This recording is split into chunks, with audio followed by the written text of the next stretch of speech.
ಏನಾಯ್ತು ನಿನ್ನ ಪ್ರತಿಜ್ಞೆ? ಏನಾಯ್ತು ನಿನ್ನ ಶಪಥ?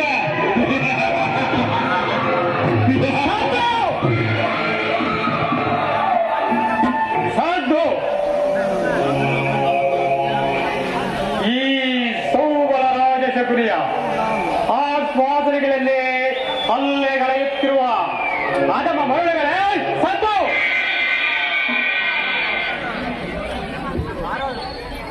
ಏನು ಈ ಬಗೆಯ ಕುಕ್ಷಿ ಬಗೆಯುತ್ತಿರುವ ಕುಹರ ಕಂಠದ ಕರ್ಕಶ ಕೇಕೆ?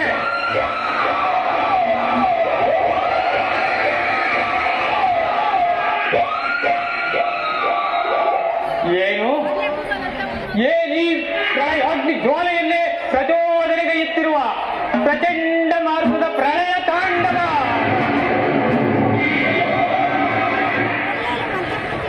ಅಖಂಡ ಭರತ ಖಂಡಕ್ಕೆ, ಇಡೀ ಅಖಂಡ ಭರತ ಖಂಡಕ್ಕೆ ಉಗಕ ಕೂಟದ ಮುಚ್ಚಿಕತೆಯ ಪ್ರವೀಣ ಮಾತ್ಸರ್ಯದ ಮಹಾನಿಪುಣ ಕಾಪಾಟ ದ್ಯೂತ ವಿದ್ಯ ವಿಹಾರಕನಾದ ಈ ಸೌಬಲರಾಗಿ ನಿಮ್ಮಗಳ ಸರಸ ಸಲ್ಲಾಪ.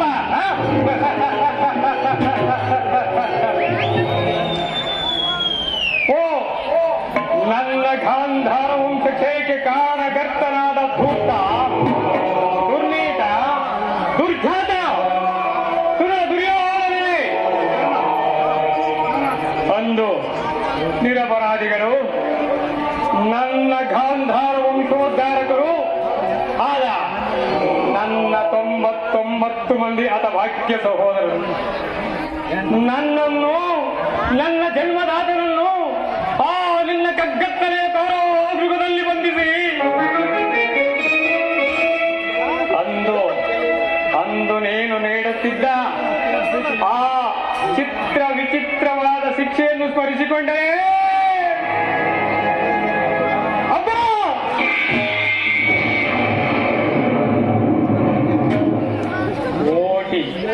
ಓಟಿಗೆಟಾರಿಗಳು ನನ್ನ ಗುಂಡಿಗೆ ತಾಕಿದಂತಾಗಿ ನನ್ನ ಈ ಗುಂಡಿಗೆಯು ಗಡ ಗಡ ಗಡ ಗಡ ಗಡ ನಡುಗುತ್ತಿರುವುದು ಹೋದನು.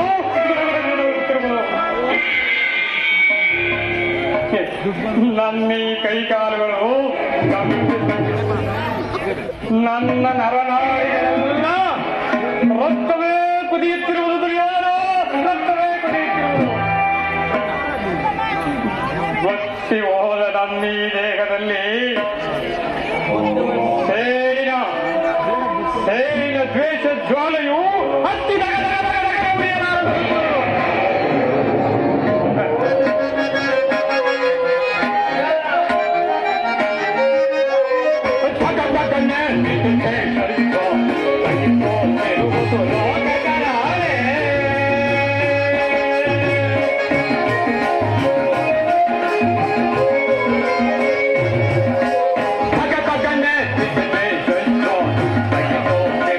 ಲೋಕ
ಯೋಧನ, ಅಂದು ಅಂದು ನೀನು ನನಗೆ ನನ್ನ 99 ಮಂದಿ ಹತಭಾಗ್ಯ ಸೋದರರಿಗೆ ದಿನಕ್ಕೊಂದು ಇಡೀ ಅನ್ನ, ಒಂದು ಒಳಲೆ ನೀರನ್ನು ಕೊಡುತ್ತಿದ್ದೆ ದುರ್ಯೋಧನ. ಒಂದು ಒಳಲೆ ನೀರನ್ನು ಕೊಡುತ್ತಿದ್ದೆ ಯೋಧನ. ಆದರೆ ನೀನು ಕೊಡುತ್ತಿದ್ದ ಆ ಇಡೀ ಕೂಡು ಒಳಲೆ ನೀರಿನಿಂದ ನಮ್ಮಗಳ ಕುಕ್ಷಿ ಬಾಧೆಯೂ ನೀಗುತ್ತಿರಲಿಲ್ಲ ದುರ್ಯೋಧನ. ಆದ್ದರಿಂದ ಆ ನನ್ನ ಪ್ರಿಯ ಹತಭಾಗ್ಯ ಸೋದರರೆಲ್ಲರೂ ಸೇರಿ ನೀನು ಕೊಡುತ್ತಿದ್ದ ಇಡೀ ಅನ್ನ, ಒಳಲೆ ನೀರು ಎಲ್ಲವನ್ನೂ ನನಗಿತ್ತು ನನ್ನೀ ಶ್ವಾಸಕೋಶದಲ್ಲಿ ಉಸಿರು ಉಳಿಯುವಂತೆ ಮಾಡಿ, ಅಣ್ಣ ಅಣ್ಣ ಶಕುನಿ ಅಣ್ಣ, ನೀನೊಬ್ಬನಾದರೂ ಜೀವಂತವಾಗಿ ಉಳಿದು ನಾವು ಅನುಭವಿಸುತ್ತಿರುವ ಈ ನರಕ ಯಾತನೆಯ ಸೇಡನ್ನು ತೀರಿಸುವೆಯ ಅಣ್ಣ ಶಕುನಿ ಎಂದು ನನ್ನೊಡನೆ ಕರ್ಕಶ ಧ್ವನಿಯಿಂದ ಚೀರುತ್ತಾ ಬೇರುತ್ತಾ ಮುಖವಾದದಿಂದ ನರಳಿ ಒಬ್ಬೊಬ್ಬರಾಗಿಯೇ ಸತ್ತರು ದುರ್ಯೋಧನ. ಒಬ್ಬೊಬ್ಬರಾಗಿಯೇ ಸತ್ತರು. ದುರ್ಯೋಧನ, ನಿನ್ನ ಕಗ್ಗತ್ತಲೆಯ ಕಾರಾಗಾರವನ್ನು ನಾನಿನ್ನು ಮರೆತಿಲ್ಲ. ನನ್ನ 99 ಮಂದಿ ಹತಭಾಗ್ಯ ಸಹೋದರರ ಆ ಮೃತದೇಹಗಳ ದಾರುಣ ದೃಶ್ಯವು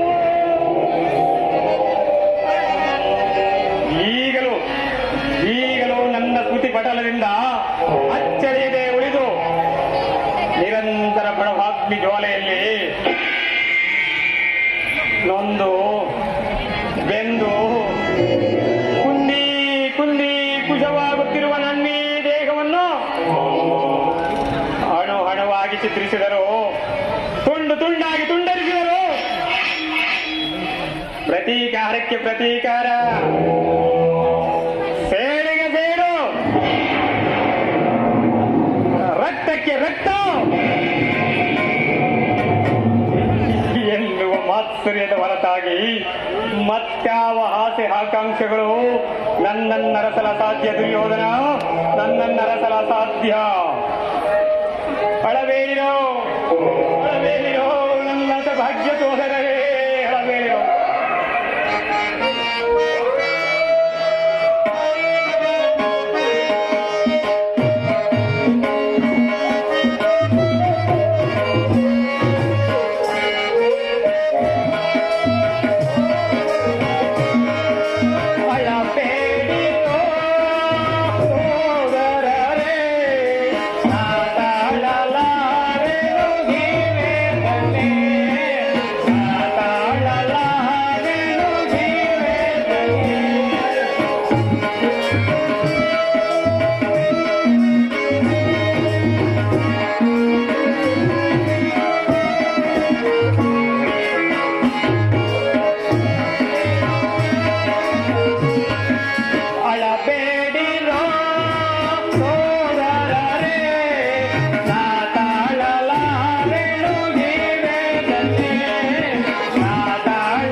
ಯೋಧನು ನಿನ್ನ ಕಕ್ಕತ್ತಲೆಯ ಕಾರಾಗಾರವನ್ನು ನಾನಿನ್ನು ಮರೆತಿಲ್ಲ.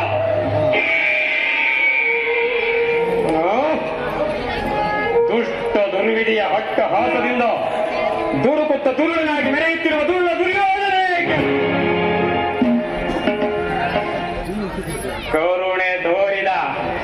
ಕರುಣೆ ತೋರಿದ ಈ ಸೋದರ ಮಾವನ ಹೃದಯವನ್ನೇ ಕೆಣಕಿ ಕಠೋರ ಕಾಳಸರ್ಪವನ್ನಾಗಿಸಿದ ಕುರುಕುಲ ಕೀಟವೇ ಕೇಳು.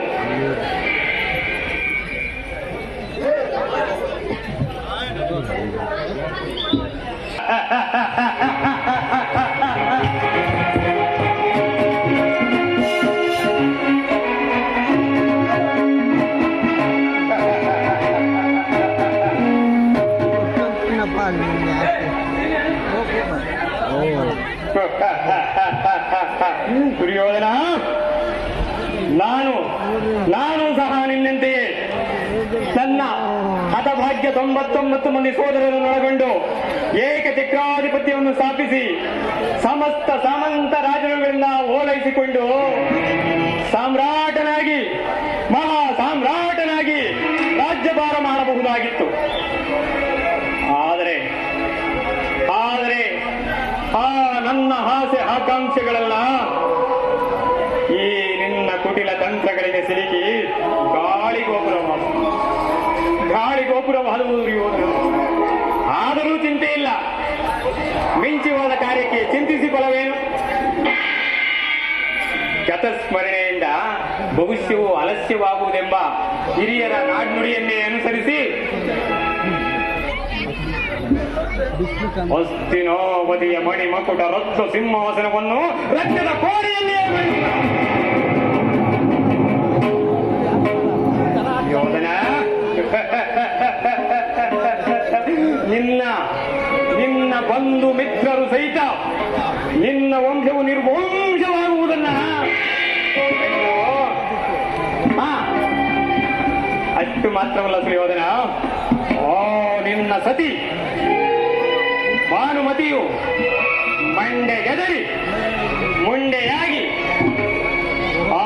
ನಿನ್ನ ಮೃತ ದೇಹದ ಮುಂದೆ ಕುಳಿತು ನರಳಿ ಗೋಳಾಡುವುದನ್ನ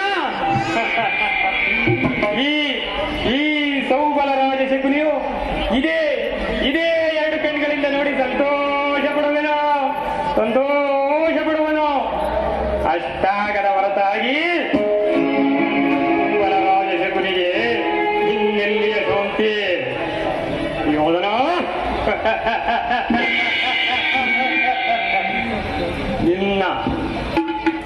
ನಿನ್ನ 100 ಜನ ತಮ್ಮಂದಿರ ಚಿನ್ನ ಮುಂಡಗಳಿಂದ ನರಕದಲ್ಲಿ ನಿಮ್ಮ ನಿರೋಜನವನ್ನು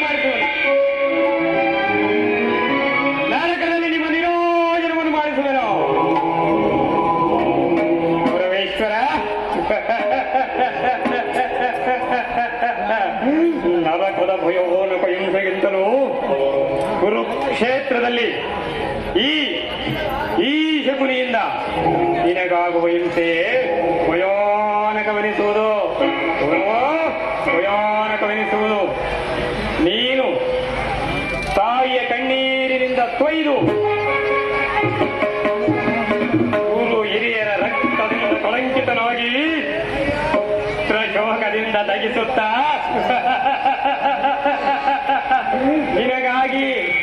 ನಿನಗಾಗಿ ಒಂದೇ ಒಂದು ನಿಟ್ಟುಸಿರು ಬಿಡುವರಿಲ್ಲದೆ ನರಕದ ಮಾರ್ಗವನ್ನು ಹಿಡಿಯುವೆ. ಗೌರವ, ನರಕದ ಮಾರ್ಗವನ್ನು ಹಿಡಿಯುವೆ.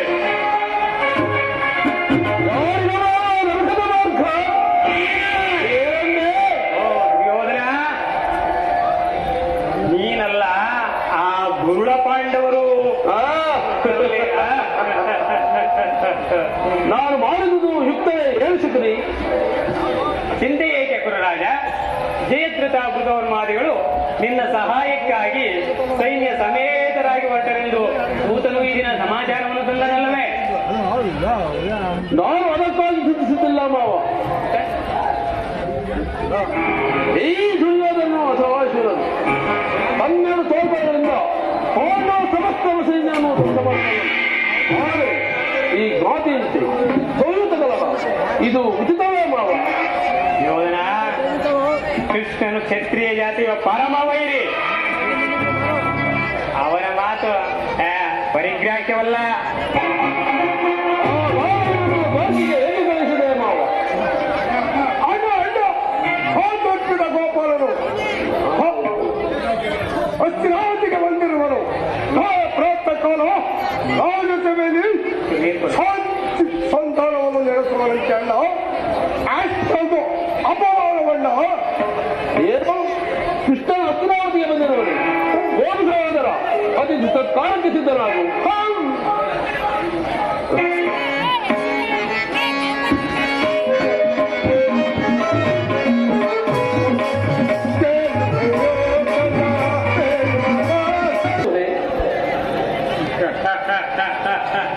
ದುರ್ಯೋಧನ, ಕೃಷ್ಣನು ಶಾಂತಿಗಾಗಿ ಇಲ್ಲಿಗೆ ಬಂದವನಲ್ಲ. ಹಾಗಿದ್ದರೆ ಈ ಕೌರವೇಶ್ವರ ಸಾರ್ವಭೌಮನ ಈ ವೈಭವವನ್ನು ತೃಣೀಕರಿಸಿ ಆ ದಾಸಿಪುತ್ರನ ಮುರುಕು ಜೋಪಡಿಯನ್ನು ಆಶ್ರಯಿಸುತ್ತಿದ್ದನೆ. ಪ್ರಾರಂಭದಲ್ಲೇ ಸಹಿಸಲಾಗದಂತಹ ಅಪಮಾನ, ಭಕ್ತಿ ವೈರಾಗ್ಯಗಳ ನೆಪದಿಂದ ವಂಚಿತನಾಗಿ ಈ ಅಪಮಾನವನ್ನು ನೀನು ಹೇಗೆ ಸಹಿಸುವೆಯೋ? ಕೃಷ್ಣನಲ್ಲಿ ನಿನಗಿಷ್ಟೊಂದು ದ್ವೇಷವೇಕೆ ಶಿಖಲಿ? ದುರ್ಯೋಧನ, ಕೃಷ್ಣನು ಕ್ಷತ್ರಿಯ ಜಾತಿಯ ಕಳಂಕ ಸ್ವರೂಪನು. ಭಾರತ ವರ್ಷದಲ್ಲಿ ಕ್ಷತ್ರಿಯರನ್ನು ನಿರ್ಮೂಲನ ಮಾಡಲು ಅವನು ಅವತರಿಸಿರುವುದು. ಅವನ ವೈರಾಗ್ಯ ಪ್ರದರ್ಶನಕ್ಕೆ ಮರುಳಾಗಿ ಯಾರು ಅವನನ್ನು ಭಗವಂತನ ಅವತಾರವೆಂದು ಪೂಜಿಸುವರೋ ಅವರನ್ನೇ ಧ್ವಂಸ ಮಾಡಿಬಿಡುವನು. ಶಿಶುಪಾಲ, ಜರಾಸಂಧ ಇವರು ನಿನಗೆ ಎಂತಹ ಮಿತ್ರರಾಗಿದ್ದರು? ಕಾರಣವಿಲ್ಲದೆ ಅವರನ್ನು ಸಂಹರಿಸಿದರು. ಕಂಸನನ್ನು ಒದಿಸಿ ಮರುಳಿನ ಮುದುಕನಾದ ಉಗ್ರಸೇನನನ್ನು ಯಥವಿಗೆ ಸಿಂಹಾಸನದಲ್ಲಿ ಕುಳಿಸಿದನು. ಸಹೋದರರನ್ನು ಸುರಪಾನದಿಂದ ಪ್ರಮತ್ತರನ್ನಾಗಿ ಮಾಡಿ ರಾಜ್ಯಲಕ್ಷ್ಮಿಯನ್ನು ತಾನು ವಶಪಡಿಸಿಕೊಂಡಿರುವನು. ಇಂಥವನಿಗೆ ಮುನ್ನಡೆ ಕುರುರಾಜ. ನನ್ನನ್ನು ದ್ವಾರಕಿಗೆ ಏಕೆ ಕಳಿಸಿದೆ ಮಾವ? ಆ ನಂದ ಮನೆಯಲ್ಲಿ ಸಹಾಯವನ್ನು ಬೇಡುವುದು ಈ ದುರ್ಯೋಧನಿಗೆ ಉಚಿತ ಕಾರ್ಯವಾಗಿದೆ. ಅದಕ್ಕೊಂದು ಉದ್ದೇಶವಿತ್ತು ದುರ್ಯೋಧನ. ಕಾಳ ಸರ್ಪದ ವಿಷದ ಅಲ್ಲನ್ನು ಕಿತ್ತ ಬಳಿಕ ಅದರೊಡನೆ ಆಡಬಹುದಲ್ಲವೇ? ಕೃಷ್ಣನಿಗಿಂತ ಅವರ ವಿಜಯೋನ್ಮತ್ತವಾದ ಯಾದವ ಸೈನ್ಯವು ನಿನಗೆ ಹೆಚ್ಚು ಅವಶ್ಯಕ. ಏಕೆಂದರೆ ಯದುಪತಿಯನ್ನು ಯಾದವ ಸೈನ್ಯದಿಂದಲೇ ನಾಶ ಮಾಡುವ ಸುಯೋಗವು ಈಗ ನಿನಗೊದಗಿರುವುದು. ಕೃಷ್ಣನು ಸೈನ್ಯ ಸಮೇತನಾಗಿ ನಿನ್ನ ಪಕ್ಷವನ್ನು ವಹಿಸಿದ್ದರೆ ನೀನು ಆ ಸಹಾಯವನ್ನು ನಿರಾಕರಿಸಬೇಕಾಯಿತು. ನನಗೆ ನೀನು ಬೇಡ, ನಿನ್ನ ಸೈನ್ಯ ಮಾತ್ರ ಬೇಕು ಎಂದು ನಿಸ್ಸಂಕೋಚವಾಗಿ ಹೇಳಬೇಕಾಯಿತು ದುರ್ಯೋಧನ. ಆದರೆ ಅರ್ಜುನನು ನಿನ್ನನ್ನು ಈ ಸಂಕಟದಿಂದ ಉದ್ಧಾರ ಮಾಡಿದನು. ಮಾವ, ಕೃಷ್ಣನಲ್ಲಿ ನಿನಗಿಷ್ಟೊಂದು ದ್ವೇಷವೇಕೆ?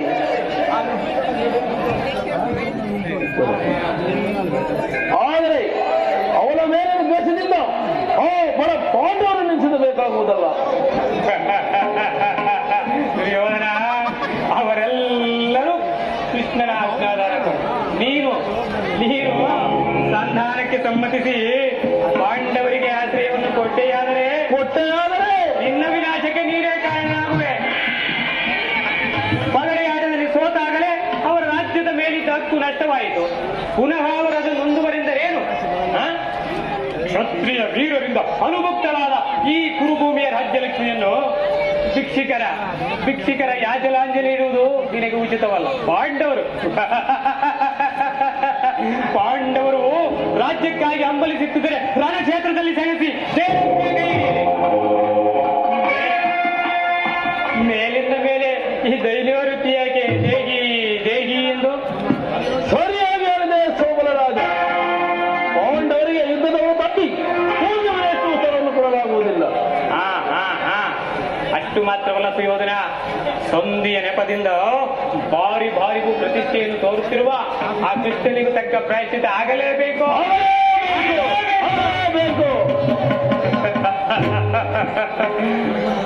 ಸುಯೋಧನ, ಈ ವಿಚಾರದಲ್ಲಿ ನಿನಗೊಂದು ಸಲಹೆ ಇರುವುದು. ಏನು ಸಲಹೆ? ಈಗಲೇ ಹೇಳಲೇ ಹೇಳ. ಸುಯೋಧನ, ಯಥಾ ಸಮಯದಲ್ಲಿ ವಿಜ್ಞಾಪಿಸುವನು.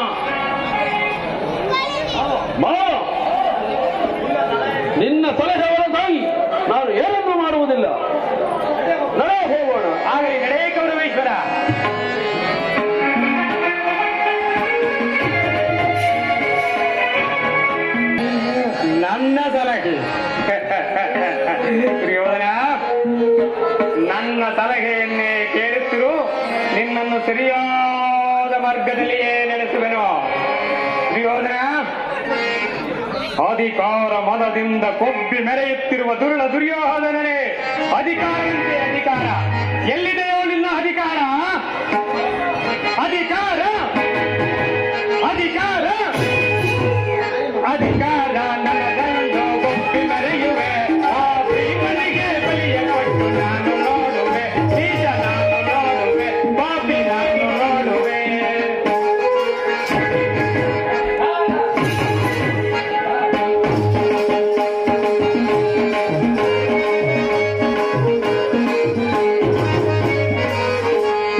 ಅಧಿಕಾರ ಅಧಿಕಾರ ಅಧಿಕಾರ ನನ್ನದೆಂದು ಕೊಬ್ಬಿ ಮೆರೆಯುವೆ.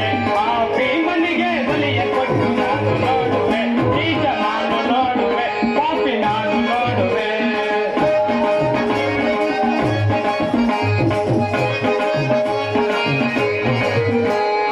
ಅತಿಯಾಸೆ ತುಂಬಿದುದು ನಿನ್ನ ಮನದಲ್ಲಿ, ನಿನ್ನ ಕುಲನಾಗ ಕೈಯುವ ನನ್ನ ಮನದಲ್ಲಿ.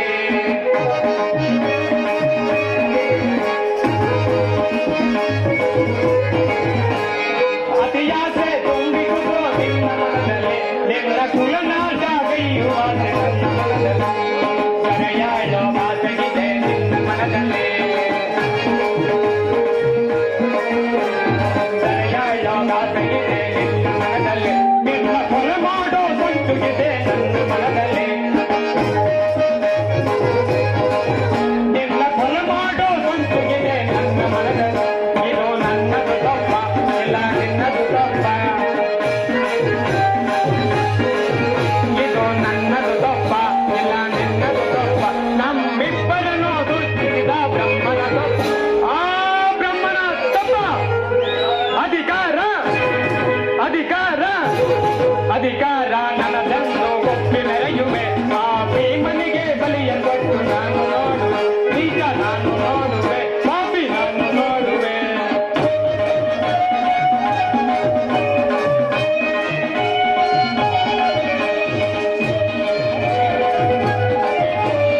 ಸುರದನು ಬಗೆದು ನಿಲ್ಲುವ ವೀರಪಾತನು, ಸುರದನು ಬಗೆದು ನಿಲ್ಲುವ ವೀರಪಾತನು, ಅನ್ಯಾಯವಾಗಿ ಪ್ರಾಣ ಬಿಡುವ ದೂತಕರ್ಣನು.